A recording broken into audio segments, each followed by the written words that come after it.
Bonjour à tous et à toutes. Alors aujourd'hui, j'aimerais vous présenter deux outils sémantiques que j'apprécie, c'est Through et Meetembo. Alors ces deux outils sont très intéressants, plus ou moins complémentaires.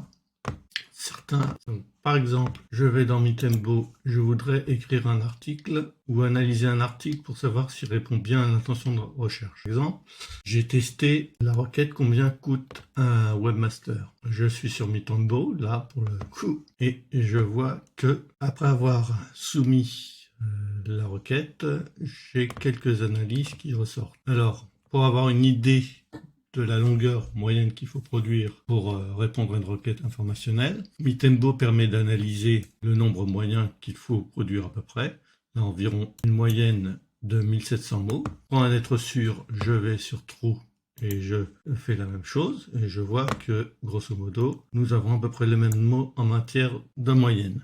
Donc, si vous voulez essayer de ranker avec un article de 5, 6, 700 mots sur la question. Je dis pas que c'est impossible, mais vous risquez d'être incomplet et ça va être difficile de se placer dans le top 10. J'ai appliqué la méthode pour créer un guide et j'ai aussi à classer selon Meetembo dans le top 10 la requête pour un partenaire. On peut vérifier de plusieurs manières. Voilà. Ensuite, on peut obtenir avec Through les titres, les sous-titres pour nous inspirer, pour faire un plan détaillé, une espèce de synthèse de la page à produire, de l'article.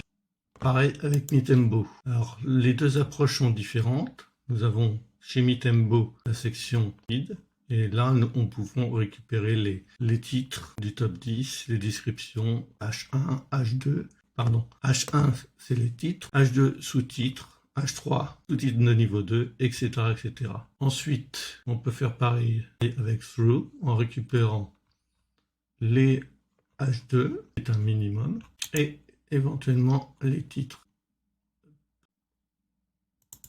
Je reviendrai sur Meetembo pour vous montrer en quoi la sémantique est pertinente pour placer un article dans le top 10 sur la requête souhaitée. Voilà, si vous avez aimé cette vidéo, si elle vous a semblé utile, n'hésitez pas à liker et si vous n'êtes toujours pas abonné à la chaîne, n'hésitez pas. Je vous souhaite en tout cas une bonne journée et à bientôt.